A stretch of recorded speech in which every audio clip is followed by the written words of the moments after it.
아니면 박수 한번.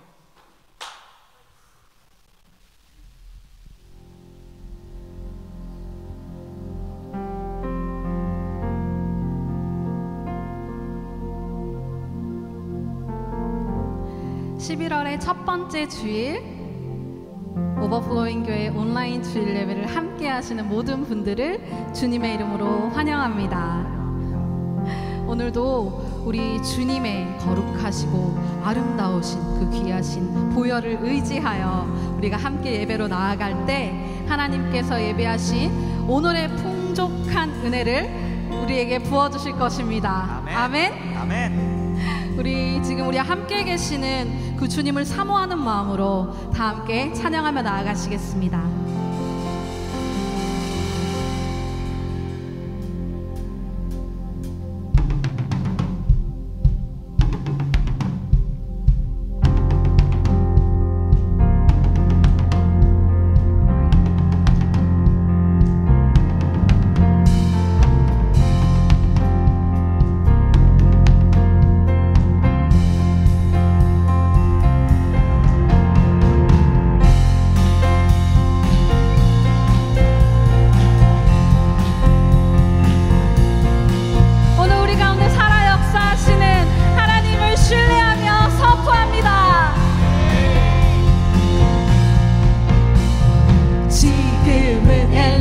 때처럼 주 말씀이 선포되고 또 주의 종 모세의 때와 같이 언약이 성취되네. 비록 전쟁과 기근과 핍박 환난 날이 다가와도 우리는 광야에 외치는 소리 주의 길을 예비하라. 보라 주님 구름 타시고 나팔 불 때에 다시 오시네. 모두 외치세 이는 은혜의 해니 시온에서 구원이 임하네. 에스겔의 환상처럼 에스겔의 환상처럼 마른 뼈가 살아나며 또 주의 종 다윗의 때와 같이 예배가 회복되네. 추수할 때가 이르러 들판은 이어졌네. 우리는 추수할 일꾼 되어 주 말씀을 선포하리. 보라 주님 구름 타시고 나팔 불 때에 다시 오시네. 모두 외치세 이는 은혜의 해니 시온에서 구원이 임하네. 보라 주님 구름 타시고 나팔 불 때에 다시 오시네. 모두 외치세 이는 은혜의 해니 시온에서 구원이 임하네. 어제도 계셨고 오늘도 계시며 이제 곧 오실 우리 왕 예수. 어제도 계셨고 오늘도 계시며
능력을 보게 되리라.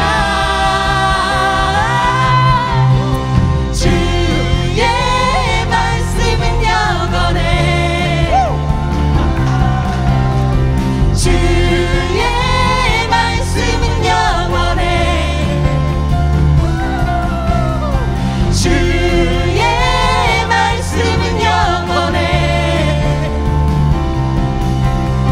주의 말씀은 영원해. 영원해. 다시 한번 고백합니다. 푸른 마르고 푸른 마르고 꽃은 시드나 주의 말씀은 영원해. 푸른 마르고 푸른 마르고 꽃은 시드나 주의 말씀은 영원해. 아멘. 푸른 마르고 푸른 마르고 꽃은 시드나 주의 말씀은 영원해. 믿으십니까? 푸른 마르고 꽃은 시드나 주의 말씀은 영원해. 주의 말씀을 믿는 자 주의 구원을 얻으리. 아멘. 주의 말씀을 행하는 자 주의 능력을 보게 되리라. 주의 말씀은 영원해. 아멘. 주의 말씀은 영원해. 주의 말씀은 영원해. 주의 말씀은 영원해. 영원해. 영원해. 말씀이 육신에 사오신 우리 주님의 이름만을 높여드립니다. 구원의 이름 대신 예수님의 이름을 높여드립니다. 우리의 능력 대신 예수님의 이름만을 높여드립니다.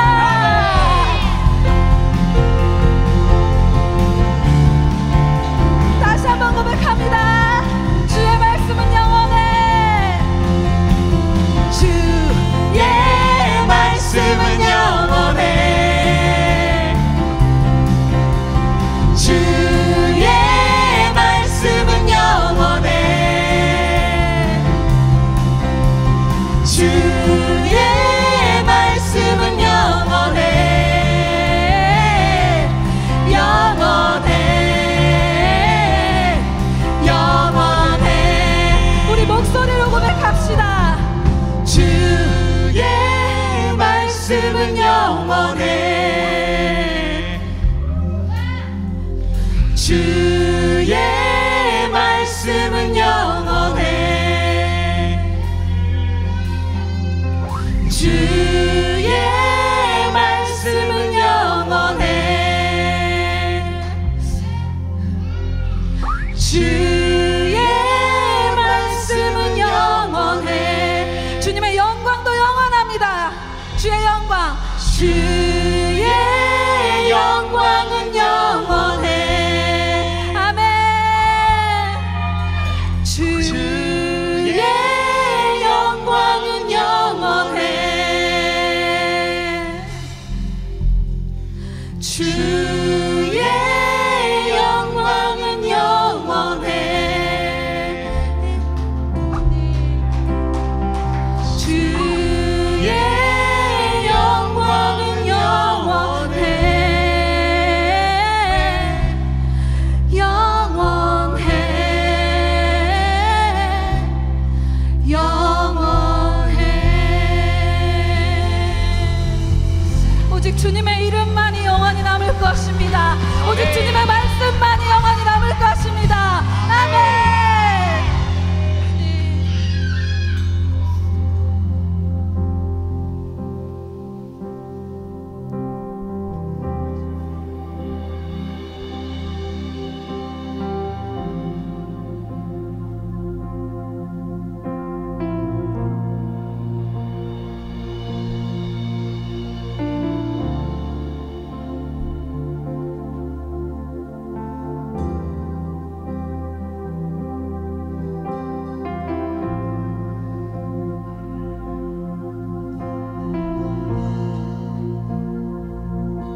길을 잃어도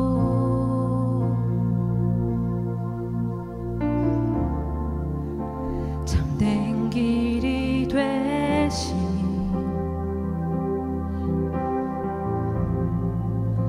나 주를 기다려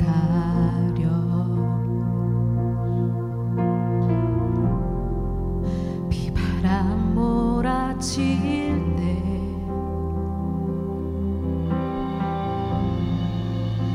내 믿음 흔들려도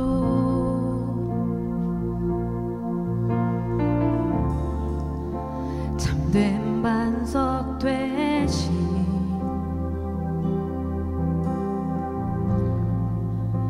나 주를 기다려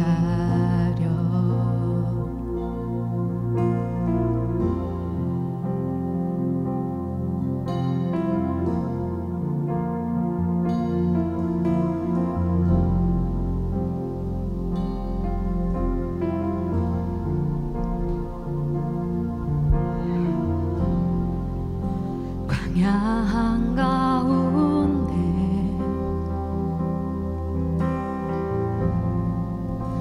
내 길을 잃어도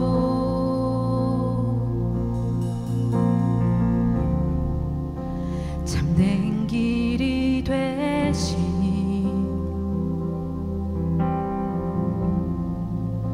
나 주를 기다려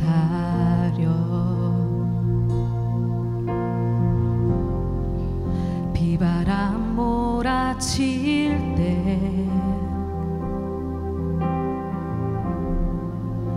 내 믿음 흔들려도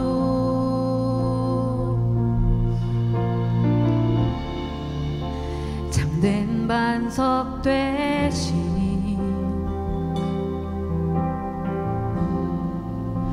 나 주를 기다려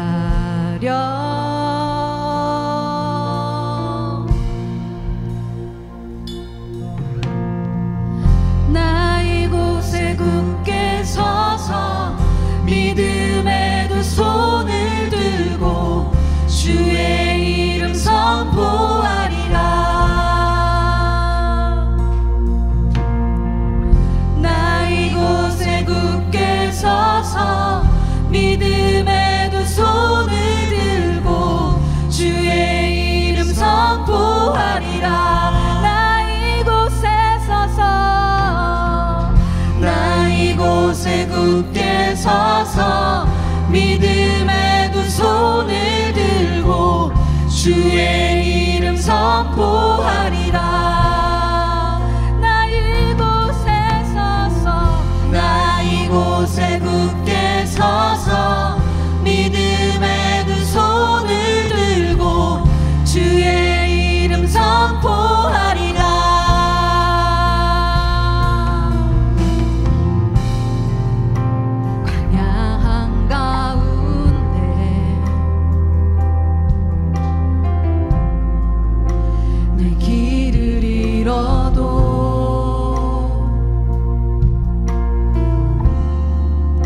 참된 길이 되신 나 주를 기다려 비바람 몰아칠 때 내 믿음 흔들려도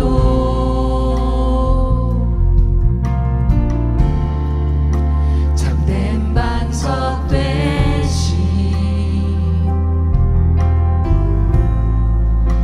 나 주를 기다려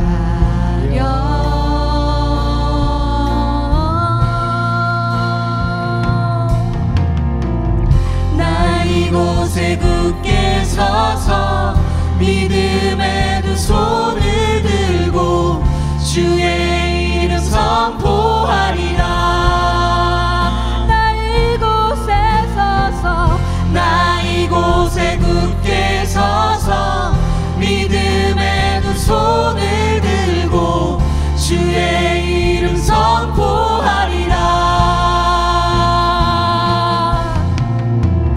나 이곳에 굳게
무너질 때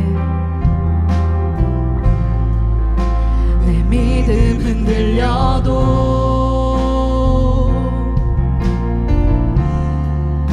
참된 반석 대신 나 주를 기다려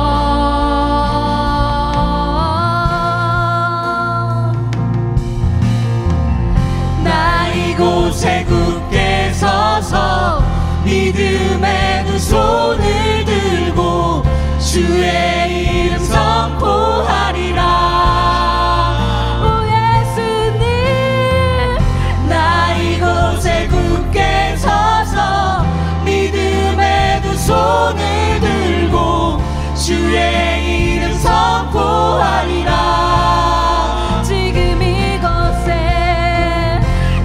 이곳에 굳게 서서 믿음의 두 손을 들고 주의 이름 선포하리라.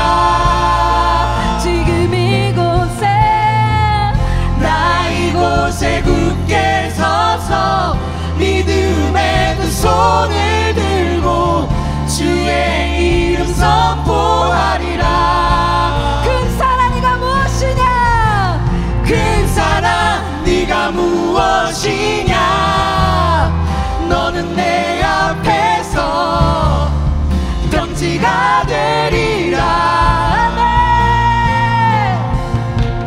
큰 사랑 네가 무엇이냐 너는 내 앞에서 병지가 되리라.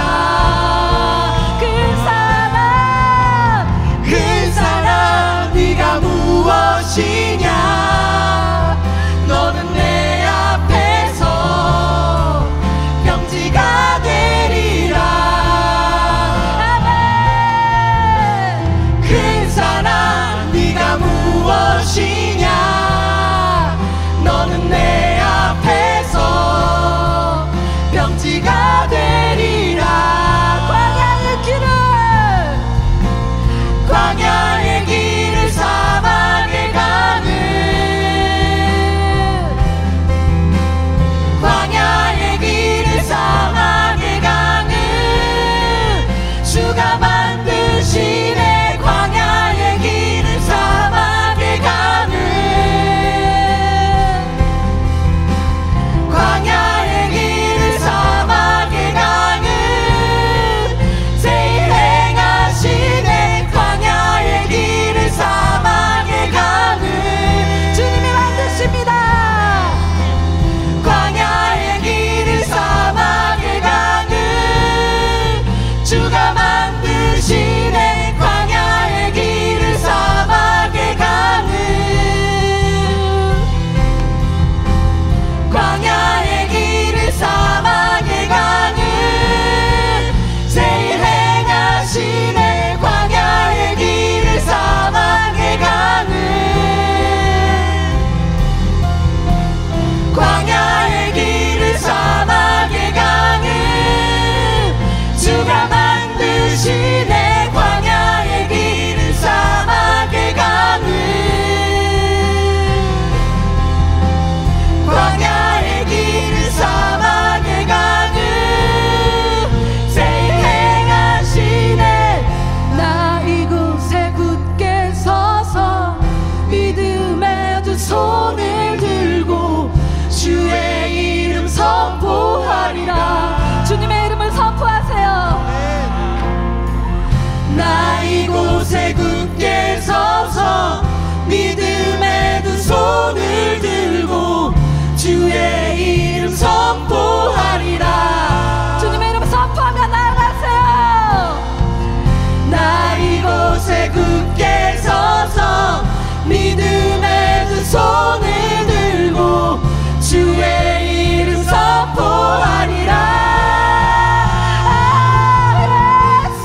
선포하리라. 나 이곳에 굳게 서서 믿음의 두 손을 들고 주의 이름 선포하리라. 주님 감사합니다. 나 이곳에 굳게 서서 믿음의 두 손을 들고 주의 이름 선포하리라. 나 이곳에 굳게 서서 믿음의 두 손을 들고 주의 이름 선포하리라. 우리의 믿음이 오직 주님께 있습니다. 믿으십니까? 아멘.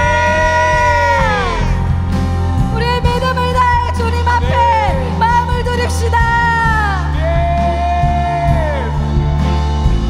나의 믿음 주께 있네.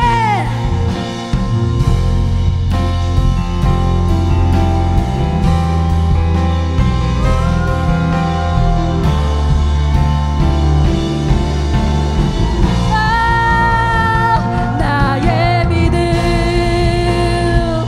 주께 있네. 십자가 능력이 내 영광 되었네.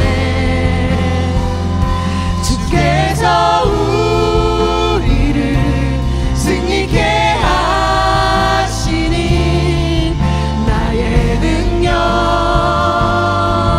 나의 소망 주께 있네. 나의 마음 나의 믿음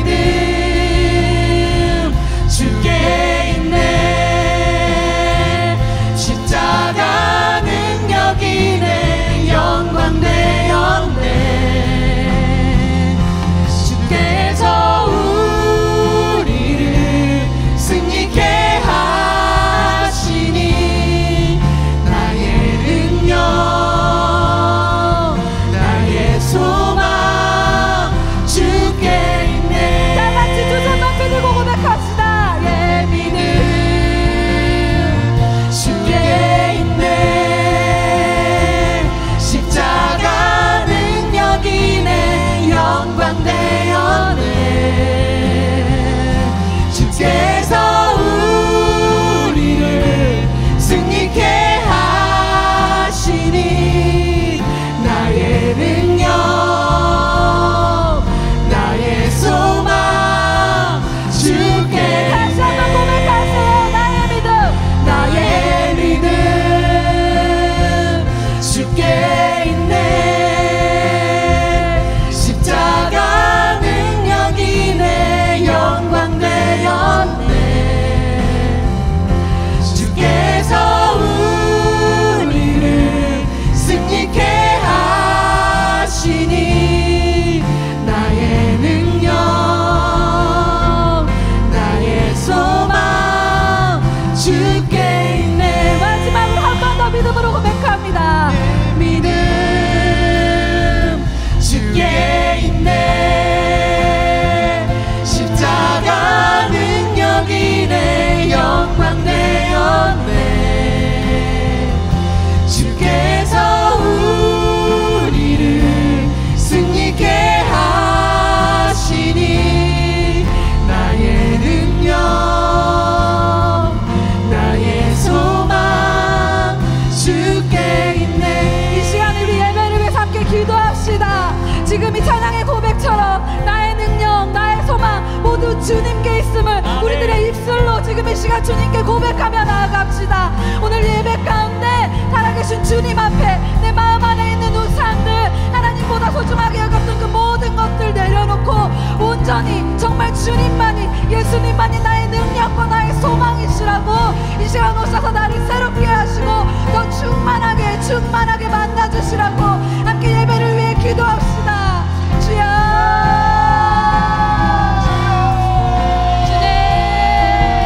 주님만이 우리의 능력 되시고 주님만이 우리의 소망이십니다. 이 시간 예배드리는 모든 주의 자녀들에게 지금 이 시간 성령으로 기름 부으시사 우리 주님을 더욱 알게 하시고 예수 그리스도의 능력으로 살아가는 모든 하나님의 자녀들 다 될 수 있는 복으로 함께하여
지금은 준비하신 예물을 하나님께 올려드리는 시간입니다.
드려진 헌금과 예배를 위해서 제가 기도하겠습니다. 한 주간 우리를 눈동자같이 돌보시고 때를 따라 돕는 은혜를 얻기 위하여 이 시간에 은혜의 보좌 앞에 담대하게 나아가 오심에 감사드립니다. 우리가 드리는 이 예배가 처소를 불문하고 신령과 진정으로 드리는 예배가 되게 하여 주시고 살아계신 하나님을 경험하는 온전한 예배가 되게 하여 주시옵소서. 우리의 정성과 마음을 다 드립니다. 수고한 손으로 이 땅에 결실을 맺을 뿐 아니라 특별히 추수의 계절에 더욱더 풍성한 은혜와 복을 누리는 우리 모두의 삶이 되게 하여 주시옵소서. 그 은혜에 감사하여 이 시간에 예물을 드리며 나아가는 주님의 백성들의 삶과 생업을 축복하여 주시고 넘치도록 채워주시는 풍성한 하나님을 날마다 경험하며 감사와 기쁨과 찬양으로 살아내는 우리 모두가 되게 하여 주시옵소서. 함께 하실 줄 믿사오며 이 모든 말씀 살아계시고 역사하시는 우리 주 예수 그리스도 이름 받들어 기도드리옵나이다. 아멘.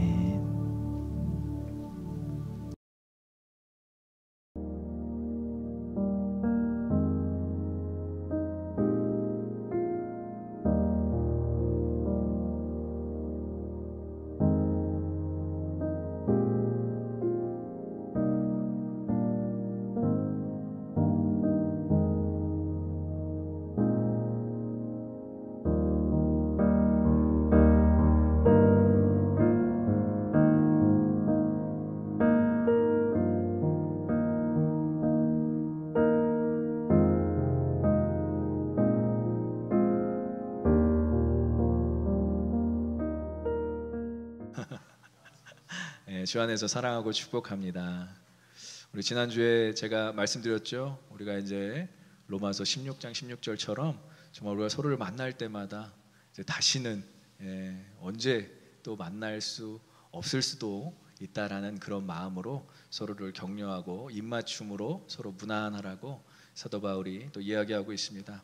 오늘도 역시 작별로 사도 바울은 이 메시지를 좀 시작하고 있는데요.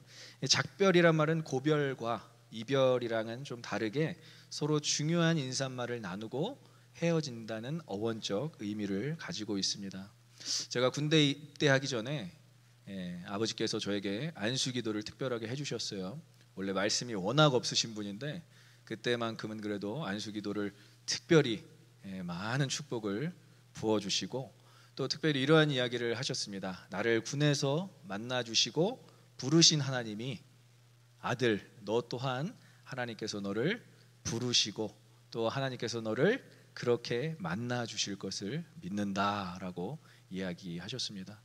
그 말씀이 처음에는 너무 모호하게 들려졌는데 막상 군에 가서 훈련을 받다 보니까 아버지의 말씀이 계속 상기되는 거예요. 리마인드 되는 거예요. 그래서 언제쯤 내가 아버지께서 말씀하신 것을 경험할 수 있을까라고 생각하면서 하루하루 지내고 있었는데 딱 1년 만에 하나님께서 저를 정말 말도 안 되는 정말 가능성이 0%였거든요. 뭐 있어봤자 0.01% 정도 있었는데 하나님께서 저를 군교의 군종으로 뽑아주시고 또 그곳에 섬기게 하셔서 충만교회라는 그 교회 이름 충만교회라는 그 교회에서 1년 반 정도를 제가 군종 지금으로 교회로 말하자면 전도사 역할을 감당할 수 있었습니다. 그래서 아버지께서 그렇게 말씀하신 것도 다 이루어졌고요. 그리고 하나님께서 또 특별하게 그렇게 나를 사역자로 부르시기 위해서 사실 군대 가기 전까지는 제가 신학교를 다니면서도 마음에 확신이 없었어요. 그래서 제 아내가 1년 후배로 저희 학교를 들어오긴 했지만 그때 당시에는 참 저를 별 볼 일 없는 오빠로 생각했다고 하더라고요. 그냥 뭐 바지나 이렇게 하나 걷고 다니면서 춤이나 출 줄 아는 그런 오빠로만 보다가 군대에 갔다 와서는 사람이 눈빛이 변해지고 하나님께 온전히 헌신하는 모습을 보면서 저 사람과 결혼해도 되겠다라는 마음을 품었다고. 맞습니까? 저기 와 계신데 그렇게 저한테 나중에 고백을 하더라고요.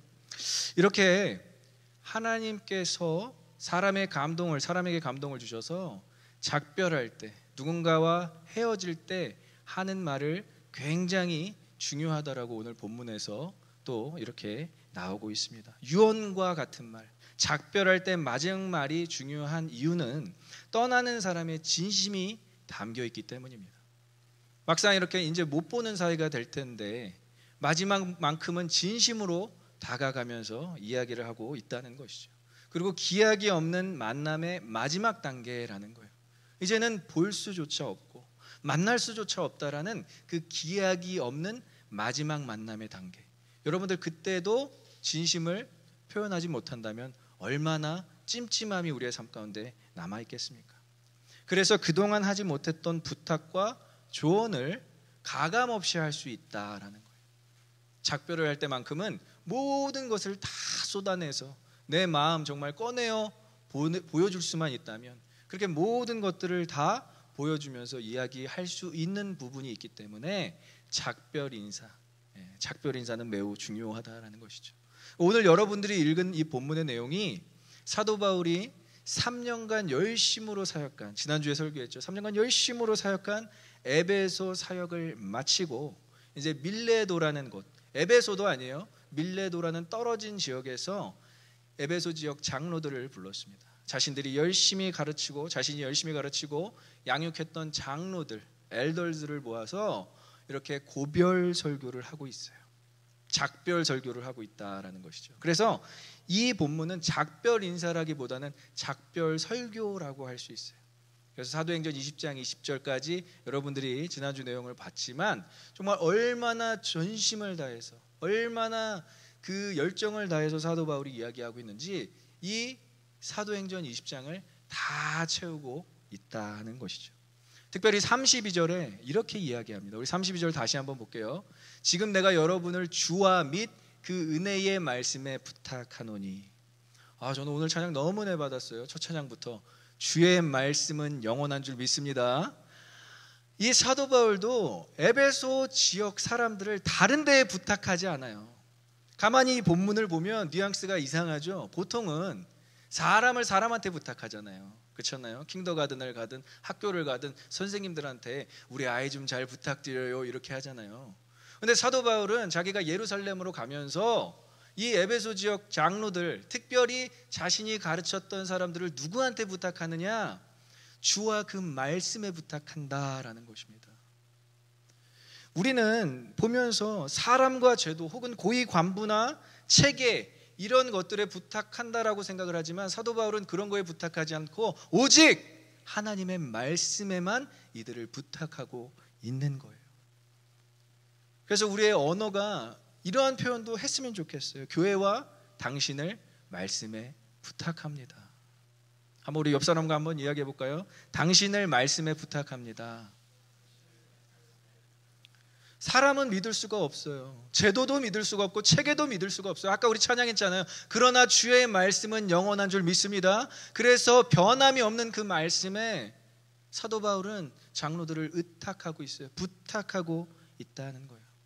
근데 그 말씀이, 그 부탁한 말씀이 어떠한 말씀이냐? 대절, 위치절을 이용해서 이야기하고 있어요. 그의 말씀과 그 은혜는 성도, 여러분들을 능히 든든히 세운다라고 이야기하고 있어요. 왜 그렇게 든든히 세울 수 있느냐? 성도에게 주어진 하나님의 말씀만이 영원하시기 때문에 흔들리지 않고 그 말씀에 굳게 설 수 있다는 것입니다. 그래서 마태복음 16장 18절에 주님께서 베드로에게 이렇게 고백하십니다. 읽어보겠습니다. 너는 베드로라, 내가 이 반석 위에 내 교회를 세우리니 음부의 권세가 이기지 못하리라. 믿으십니까? 이것은 사도 바울이 고백하자마자 들었던 예수님의 놀라운 선포예요. 사도 바울이 뭐라고 고백했죠? 주는 그리스도시요 살아계신 하나님의 아들이십니다 라고 고백했어요. 그 말씀 위에 교회를 세우겠다라는 거예요. 베드로가 탁월해서, 베드로가 수제자여서 거기에다가 교회를 세우겠다는 게 아니에요. 그래서 잘못 생각해서 초대 교황이 마치 베드로 마냥 베드로 신상을 막 세워놓고 베드로가 죽은 그 자리에 뭐 엄청난 규모의 교회를 세웠는데 그 말씀이 아니라 주님은 베드로의 고백, 베드로의 말씀, 성령께서 가르쳐 주신 그 말씀 위에 교회를 세우겠다라고 이야기하고 있어요. 왜? 그 말씀은 음부의 권세가 이기지 못하기 때문에 그렇습니다. 그래서 교회와 성도는 말씀 위에 세워져야 하는 줄 믿습니다. 그리고 영원한 하나님의 말씀이 시편 기자도 이렇게 표현하고 있어요. 시편 119편 89절과 이 91절을 우리 한번 읽어보겠습니다.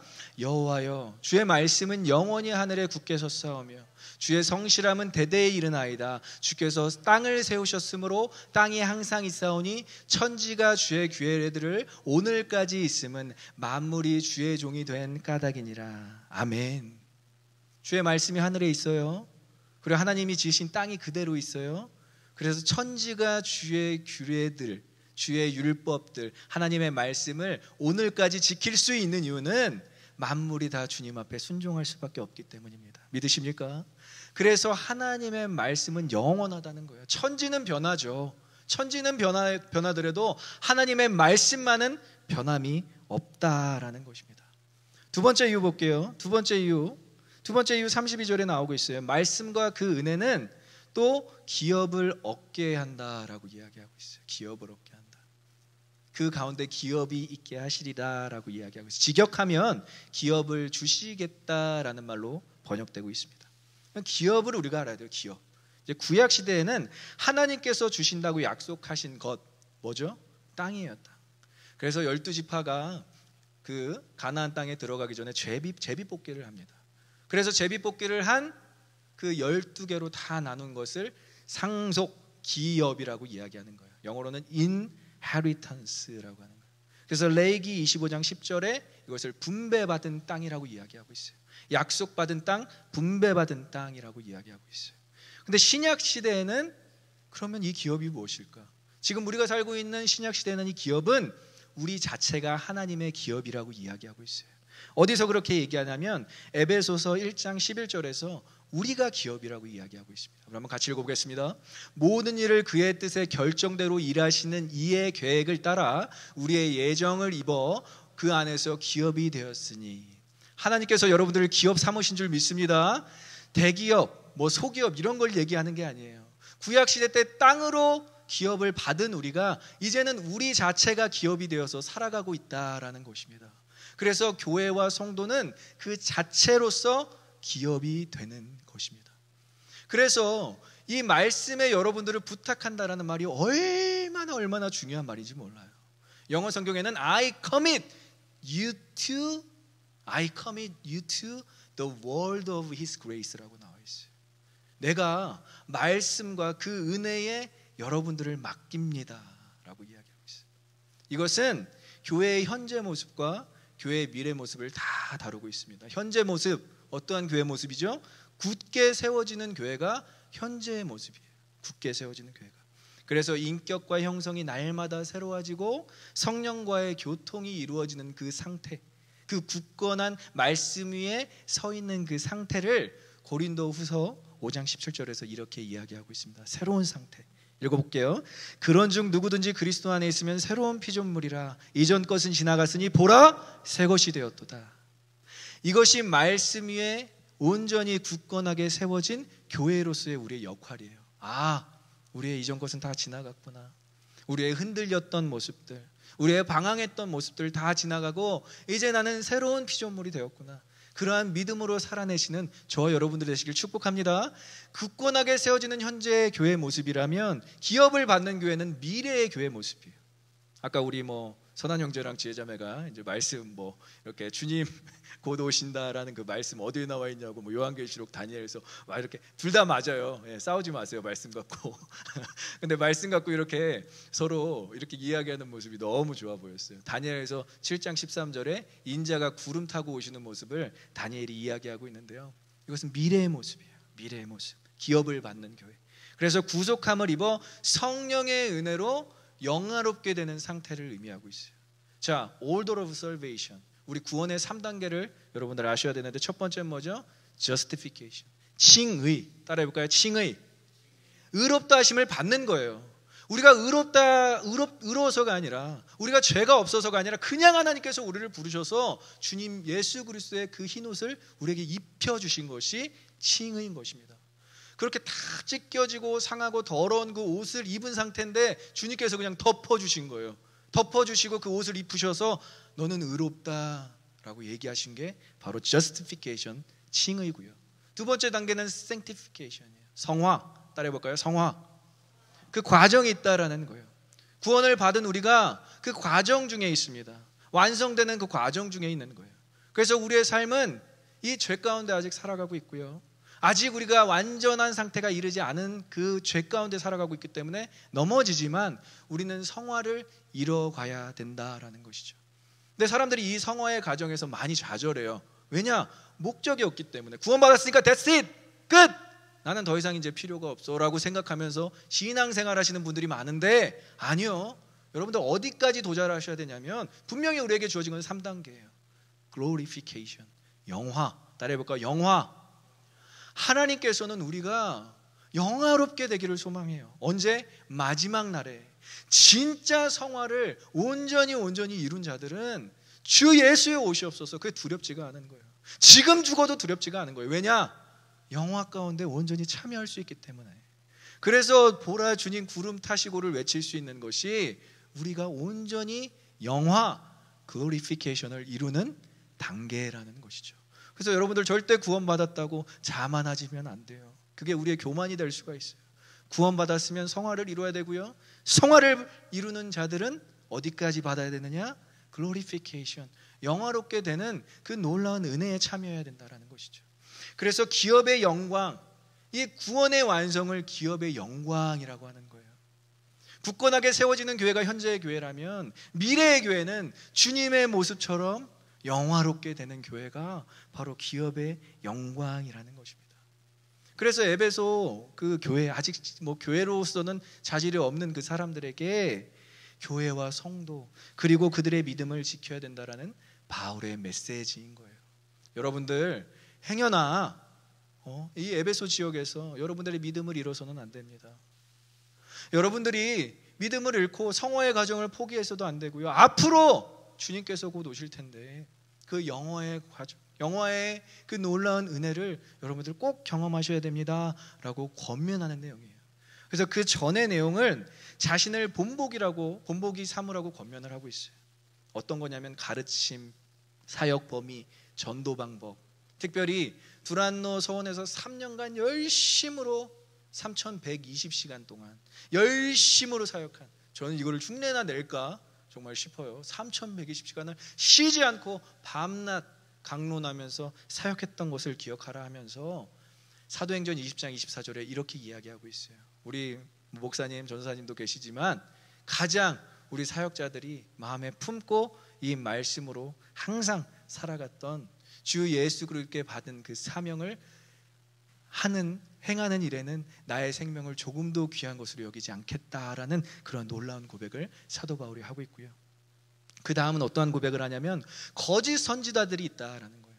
이제 이 에베소 지역에, 에베소 교회에 잘못된 신앙을 가지고, 잘못된 교리를 가지고 여러분들을 정말 이리가 양떼를 무는 것처럼 그렇게 여러분들의 믿음과 여러분들의 신앙을 공격할 수 있는 그러한 많은 대적들이 있다라는 것을 이야기하고 있어요. 그래서 이 밀레도 지역에 모인 장로들에게 이 신자들, 에베소 지역에 있는 이제 신앙생활을 시작하는 사람들을 꼭 지켜야 됩니다 라고 강하게 권면하고 있는 것이 바로 전 내용인 것입니다. 그래서 본문은 이러한 교회를 해체하기 위한 집단, 개인과 이 집단이 존재한다라고 이야기하는데, 구체적으로 이 교회를, 에베소 지역에 있는 교회를 어떻게 지키고 보호할 수 있는지에 대해서 소개해주고 있는 장면이 바로 오늘 장면인 거예요. 이미 전 그런 권면은 다 끝났어요. 이제 가장 실질적인, 이제 여러분들이 나로서의 어떤 본보기, 사도 바울로서의 본보기가 아니라 이제 여러분들이 실질적으로 교회와 여러분 자신을 어떻게 지킬 수 있는지 세 가지를 사도 바울은 오늘 본문에서 적절하게 설명해주고 있습니다. 자, 우리 한번 따라해 볼까요? 기업의 영광을 위하여. 무슨 이렇게 치열업하는 것 같죠? 근데 이것이 바로 여러분들의 어떠한 슬로건이 돼야 된다는 거예요. 기업의 영광을 위하여 첫 번째는 탐하지 않기입니다. 탐하지 않기. 이것은 33절에 나오고 있어요. 우리 33절을 보면 이제 사도 바울이 아무의 은이나 금이나 의복을 탐하지 아니하였다라고 이야기하고 있습니다.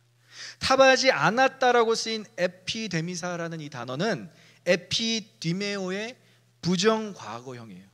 왜 부정과거형을 단회적인 그러한 시제로 쓰고 있냐면, 한 번도, 나는 이 에베소 지역 사역을 하면서 한 번도 은과 금과 의복을 탐하지 않았다는 것을 강조하고 있습니다.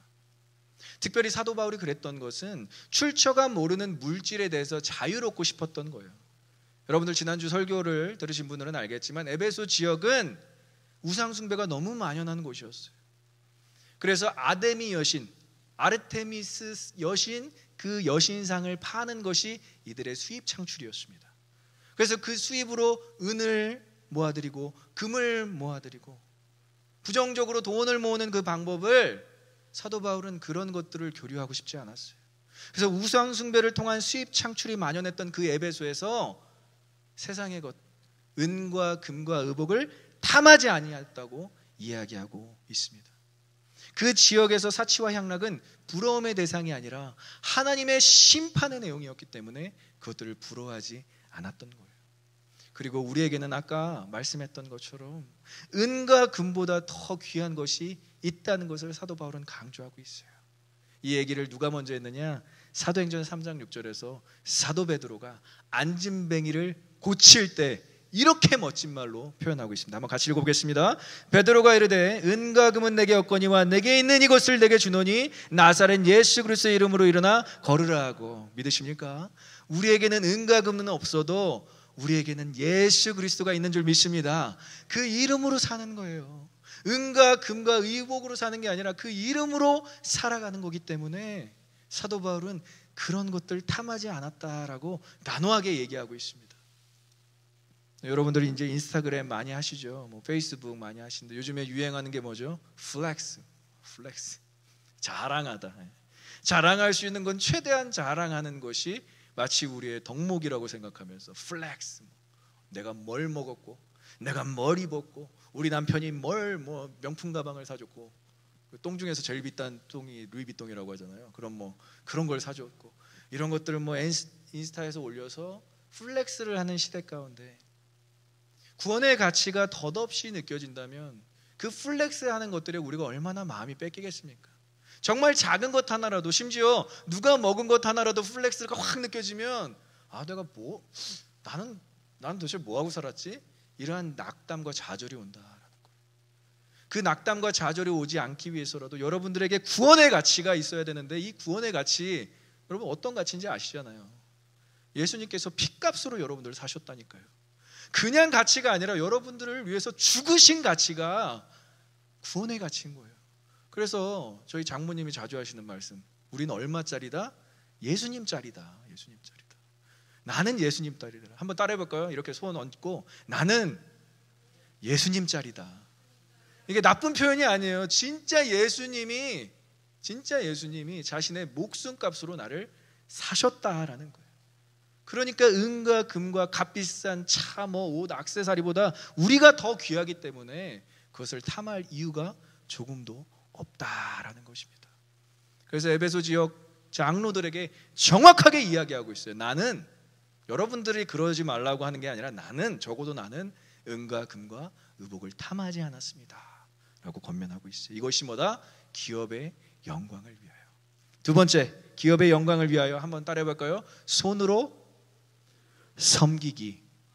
34절을 보겠습니다. 34절에 보면 이러한 표현이 있어요. 우리 한번 34절을 읽어볼 필요가 있습니다. 읽어보겠습니다. 여러분이 아는 바와 같이 이 손으로 나와 내 동행들을 쓰는 것을 충당하여. 아주 본문에 그 표현이 너무 원어에 가깝게 잘 나와 있어요. 충당하다. 이 충당하다라는 표현은 원래 헬라어 단어로는 노를 졌다라는 표현이에요. 노를 졌다. 노를 저어보신 분들은 아시겠지만 정말 이 손이 팔이 빠질 정도로 노를 졌습니다. 근데 이때 당시에 노라고 하는 의미는 이 로마에서 이렇게 그 해안가를 왔다 갔다, 지중해를 왔다 갔다 했던 그 배는 크거든요. 그 배 맨 아래 칸에 보면 노예들이 노를 열심히 졌습니다. 그 노를 졌다라는 표현이 바로 오늘 이야기하는 이 손으로 충당하다라는 표현이에요. 그러니까 어떻게 보면 이 원어적인 표현으로 갔을 때 우리 마음건데 더 와닿는 거예요. 사도 바울이 배 맨 아래 칸에서 이 에베소 지역에서 열심히 노를 저은 것처럼 살았다라고 이야기하고 있어요. 나는 쉬지 않았다. 나는 두란노서원에서 설교만 했을 뿐만이 아니라 열심히 노를 젓는 것처럼 살았는데, 그러면서 사역을 감당했다라고 눈물로 고백하고 있는 내용이 바로 이거예요.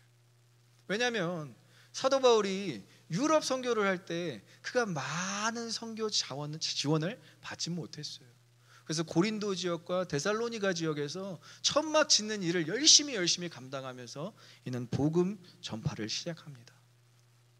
skillful hands, 공교로운 손이 있었기 때문에 이것이 가능했다라는 거고요.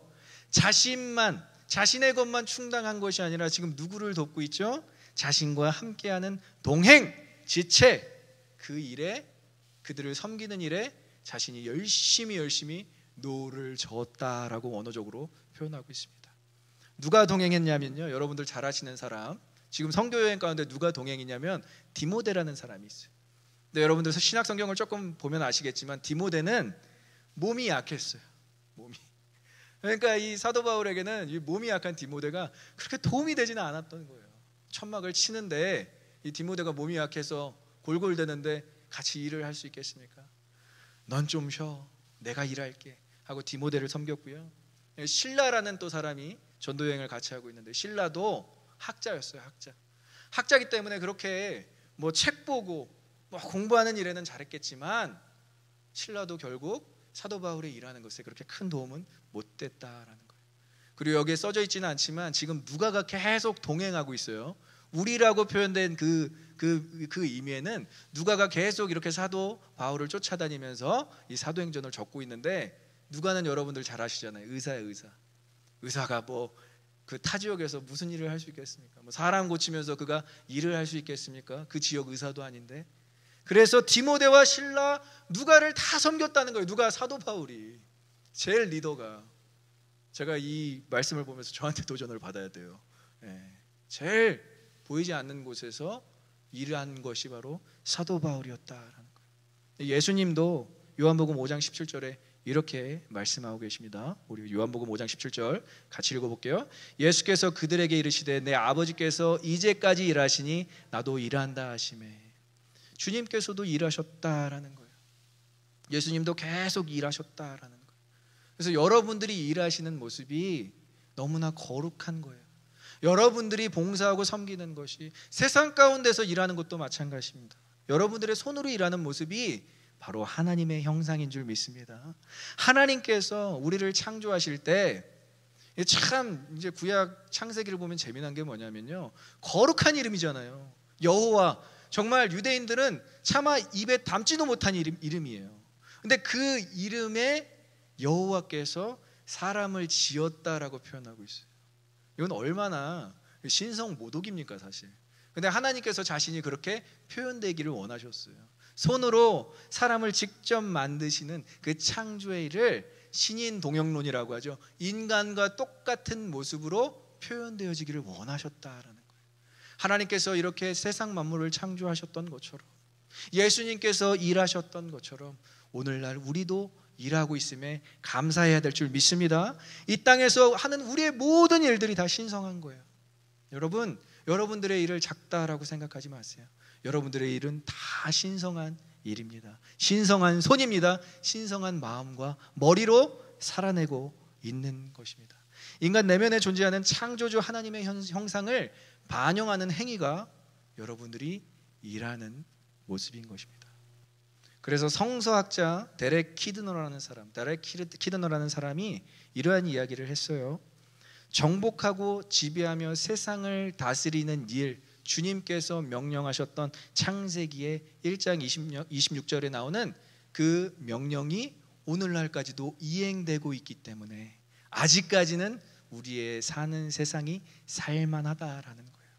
뉴스를 보면 당장이라도 막 세상이 무너져 내릴 것 같고 당장이라도 세상 끝날 것 같지만 여러분들의 자리에서, 이 바이러스가 만연한 이때에도 여러분들의 자리에서 최선을 다하는, 우리 특별히 의료계에 일하는 우리 형제 자매들을 볼 때마다 참 마음이 뿌듯해요. 간호사, 의사, 그 외에도 이센셜로 분류돼서 최선을 다해서 일하는 여러분들의 그 노고가 하나님께서 여러분들을 기억하시고 축복하시는 그 축복의 통로라는 것입니다. 그래서 여러분들은 여러분들 손을 거룩하게 여겨야 돼요. 오늘도 나의 이 거룩한 손으로 어떠한 일들을 행할 수 있을까? 그러한 놀라운 축복의 통로로 쓰임받는 저와 여러분들의 시길 간절히 소망 축복합니다. 마지막입니다. 이제 기업의 영광을 위해서 우리가 세 번째 알아야 될 것은, 따라해볼까요? 수고하여 돕기. 이것도 어떻게 보면 같은 맥락이에요. 본문 35절을 보면 이 수고하여 사도 바울이 도왔다고 이야기하고 있어요. 여러분 같이 읽어보겠습니다.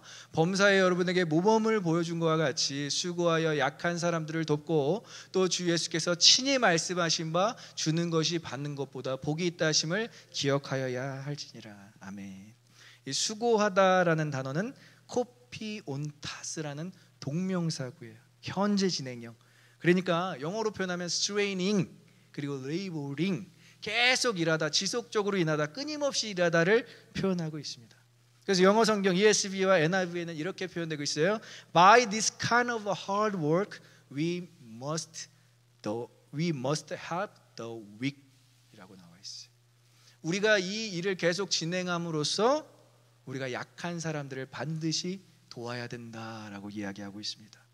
우리의 일과 수고는 계속되는 거예요. 비록 피곤하고 힘들지라도 우리에게는 목적이 있기 때문에 우리가 지치지 않을 수 있다라는 것을 사도 바울이 이야기하고 있어요. 갈라디아서 6장 9절을 한번 보겠습니다. 갈라디아서 6장 9절 같이 한번 읽겠습니다. 우리가 선을 행하되 낙심하다 말지니 포기하지 아니하면 때가 이름에 거두리라. 믿으십니까? 우리가 선을 행하는 일에 있어서, 제가 얘기했듯이 여러분들이 하는 일도 선이에요. 다 하나님의 일을 감당하고 있는 거예요. 여러분들 자리 가운데서 행하는 모든 일들이 다 선인데 그 선을 행하되 낙심하지 말 건데, 왜? 때가 이르면 거두시는 하나님의 은혜를 누려야 되니까. 그 때가 언제라고요? 기업의 영광이 우리에게 주어지는 그 때를 이야기하고 있는 거예요. 그래서 우리가 하는 모든 일들이 다 연결되어 있어요. 메커니즘으로 다 연결되어 있어요. 지키는 자들, 그 자리에서 수고하고 열심으로 섬기는 사람들이 있기 때문에 교회의 기업의 영광이 풍성해진다라는 거예요.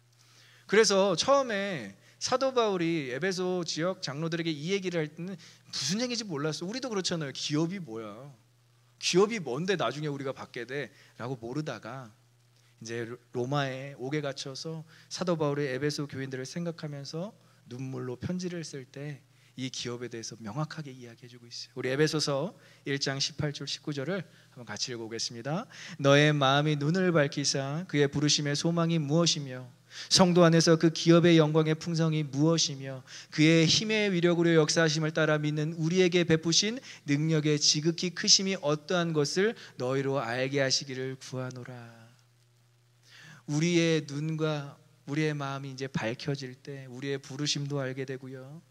그리고 우리가 있어야 될 자리도 알게 되고요. 그리고 그의 능력에 따라 기업의 풍성함을 알게 되는 그 놀라운 비밀에 참여할 수 있게 된다라는 것을 에베소서를 쓰면서 이야기해주고 있는 거예요. 그러니까 사도 바울은 에베소 지역을 떠나면서 계속 그들을 위해서 기도했던 것이 에베소서를 통해서 또 드러나고 있습니다. 근데 우리가 한 가지 좀 짚어볼 게 있어요. 35절에 이야기하는, 사도 바울이 35절에 이야기하는 주는 것이 받는 것보다 복이 있다라는 이야기를 예수님께서 이야기하셨대요. 주께서 친히 말씀하셨대요. 주 예수께서 친히 말씀하셨다고 하는데, 신학을 공부하는 사람으로서 이 구절, 이 이야기가 어디서 나오는지 한번 찾아봤어요. 많은 신학자들도 찾아봤고 많은 목회자들도 찾아봤지만 이 문장은 어디서도 나오지 않습니다. 그리고 우리가 근거를 찾아야 되잖아요. 예수께서 왜, 언제 이 말을 비슷한 말씀이라도 하셨나라는 근거를 찾아봐야 되는데, 첫 번째 근거는 팔복이라는 거예요. 팔복. 우리가 아는 것처럼 온유한 자는 복이 있나니 땅을 기업으로 얻을 것이라. 그러니까 이 팔복에서 나오는 이 온유한 자, 이 젠틀이라는 단어가 우리에게 주어지고 있어요. 이 젠틀이라는 단어, 사도 바울이 이야기했던 것처럼 탐하지 않고 손으로 섬기고 수고하여 돕는 이 젠틀네스가 여러분들을 기업의 영광에 이르게 한다라는 것이고요. 또 두 번째 근거가 있습니다. 두 번째는 다른 게 아니에요. 예수님이 그렇게 사셨잖아요. 주는 것보다 받는 것이 더 복되게 사셨잖아요.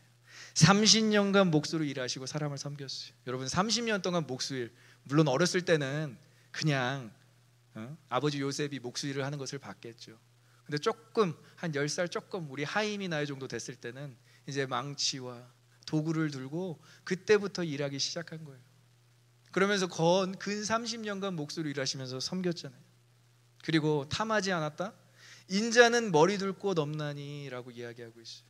다 저 새들, 저 동물들도, 저 식물들도 다 각자의 자리가 있는데 인자는 나는 집이 없어요, 나는 차가 없어요 라고 이야기하는 예수님을 볼 수 있잖아요. 복음서에서 탐하지도 않았고요, 취하지도 않았고요, 함부로 누구 것을 받지도 않았습니다. 그리고 각 지방을 돌아다니면서 도왔잖아요. 누구를? 약자들을, 과부, 고아, 병자들을 치료하여 주셨잖아요. 그 모습을 볼 때 이 말씀, 굳이 주는 것보다 받는 것이 더 복되도다라고 얘기하지 않았지만 이 그대로 사신 분이 누구십니까? 예수 그리스도이신 줄 믿습니다. 예수님이 그대로 본보기를 보여주셨으니까 말보다 더한 감동으로 에베소 지역 사람들에게 오는 거예요. 그리고 최종적으로 생명을 주시면서까지 우리에게 복을 주셨잖아요. 복을. 그러니까 예수님은 자신에게 있는 그 아들로서의 명분, 나는 하나님의 아들이다, 나는 하나님의 신이다. 제가 제일 싫어하는 영화가 영화 300이에요. 300 영화를 보시면 300 거기에 보면 페르시아 왕이 나와요. 에스더 남편으로 알려진, 그 이름이 잘 기억이 안 나지만 그 왕이 이렇게 손을 펼치면서 코끼리를 타면서 이렇게 나는 관대하다 이러잖아요. 자기가 신인 줄 알고. 예수님은 그렇게 오셔도 돼요. 하나님의 아들이니까 나는 관대하다, 나를 따르라라고 하셔도 되는데 그분은 그냥 가장 낮은 곳에서 십자가라는 그 로마 가장 최악의 처형 도구를 자신이 직접 경험하면서 우리에게 생명을 주신 것, 그것이 자신에게 복이다라고 이야기하실 정도로 예수님은 우리를 사랑하셨다라는 거예요.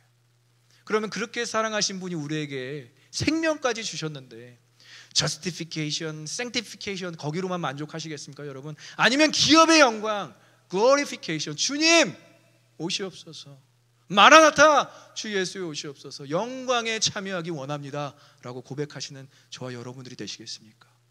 오늘날 많은 성도들이 교회 오케이, 아싸, 여기까지, 나의 섬김 여기까지.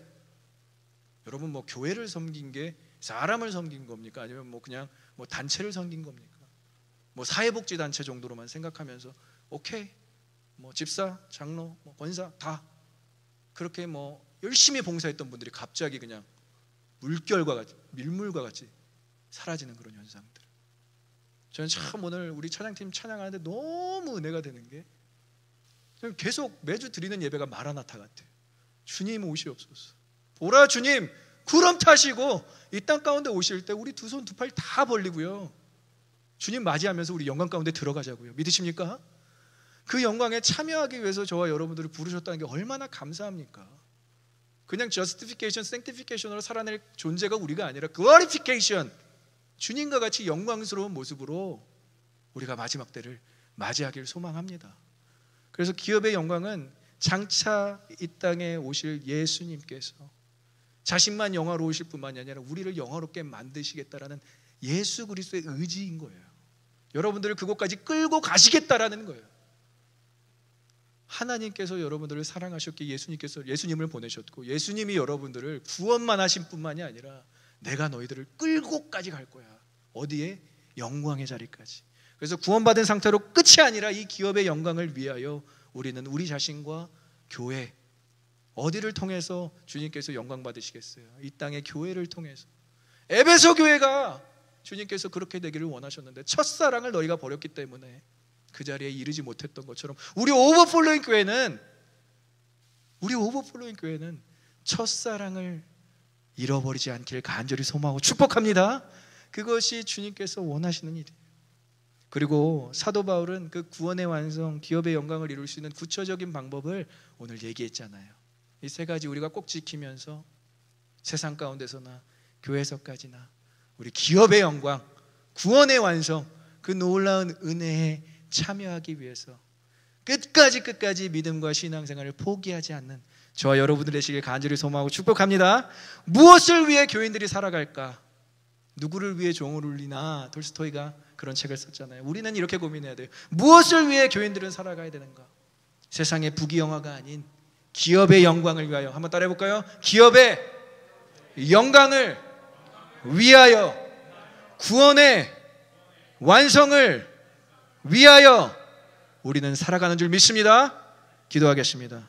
우리 주님의 영광을 기대하면서, 소망하면서 함께 결단하며 찬양하시겠습니다. 우리 그 자리에 한번 다 같이 일어나셔서 고백하며 나아갑니다.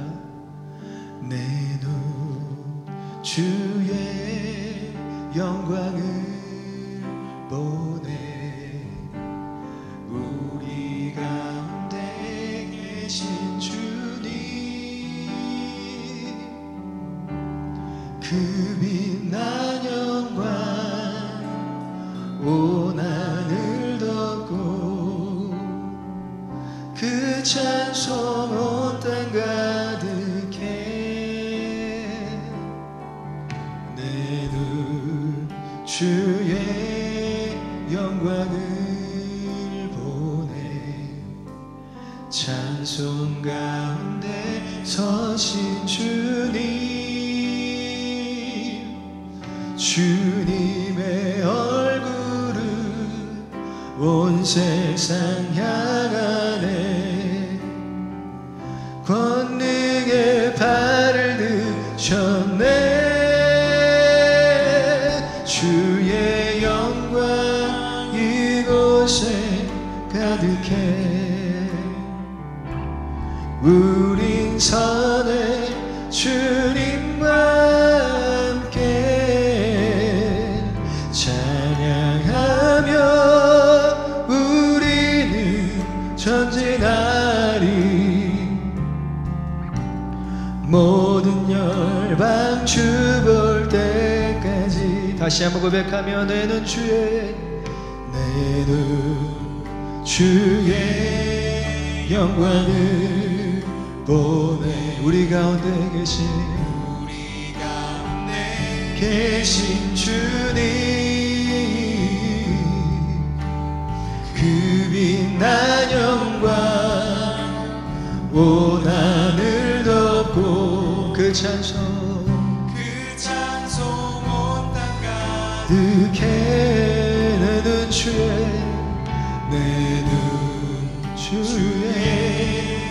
영광을 우리의 찬송 중에 거하십니다. 서신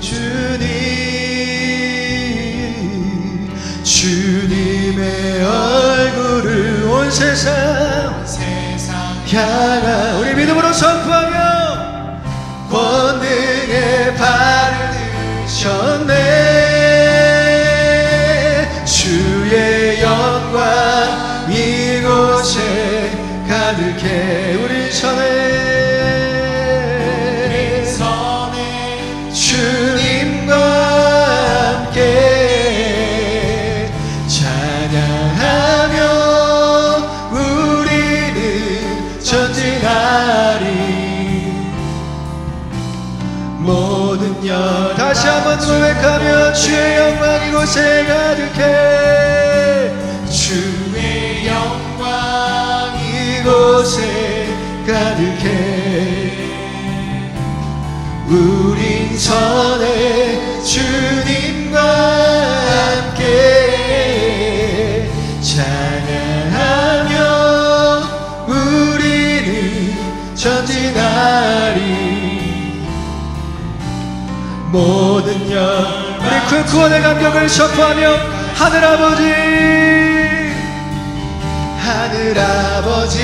우리 새롭게 하사. 주님 열방 중에서 주를 섬기게 하소서. 모든 나라 일어나 찬송 부르며 영광의 주님을 보게 하소서.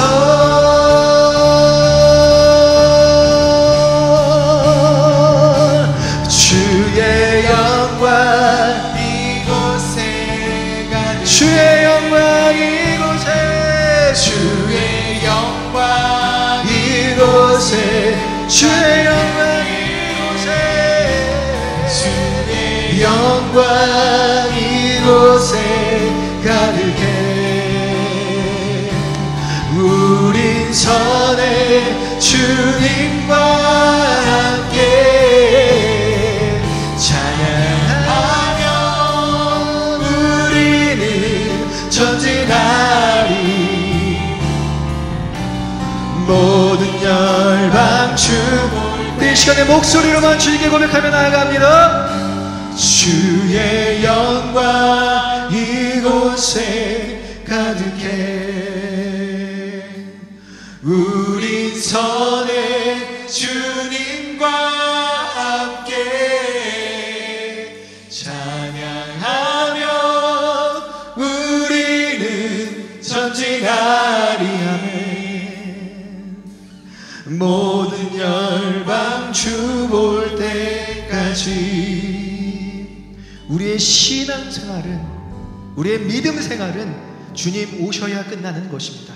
끝날 때까지 끝난 것이 아니라는 것입니다. 오히려 이 어려운 시대에 예배자들이 일어나고 있어요. 예배자들이 일어나고 온전한 승리의 찬양이 여러분들을 통해서 울려 퍼지고 있는 줄 믿습니다.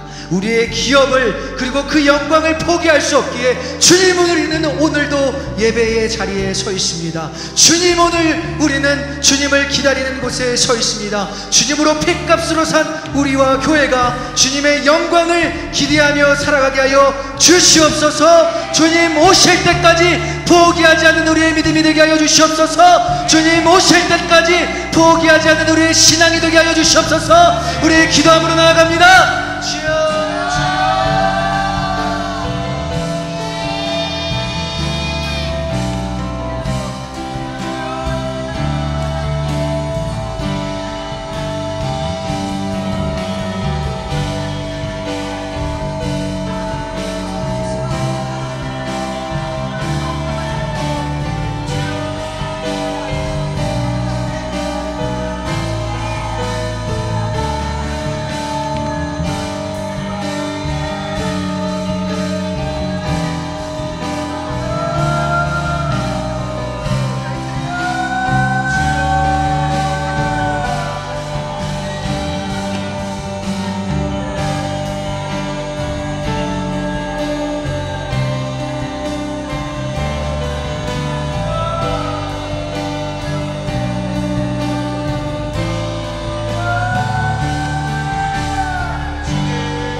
매주 드려지는 이 예배가 우리에게는 기적인 줄 믿습니다.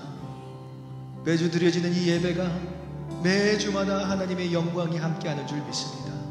우리가 예배를 포기할 수 없는 이유는 이 땅의 모든 가치가 예수 그리스도의 핏값보다 가치가 있지 않기 때문에, 주님이 핏값으로 세우신 나와 우리의 교회, 우리의 성도들이 세상의 어떠한 가치보다 고귀하기 때문에 우리는 그 영광을 포기할 수 없습니다.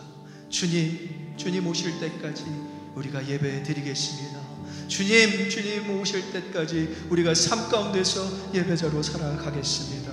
기업의 영광을 포기하지 않는 우리 모두가 되게 하여 주셔서, 주님께서 마침내 오셔서 잘했다 충성된 내 종아, 내가 너를 이곳까지 끌고 왔는데 네가 포기하지 않고 내 손 꼭 잡고 이 영화로운 곳 하늘의 영광까지 도달하게 되어서 너무나 내가 기쁘고 내가 너무나 보람된다 라고 고백하는 주님의 음성을 듣는 우리 모두가 되게 하여 주시옵소서.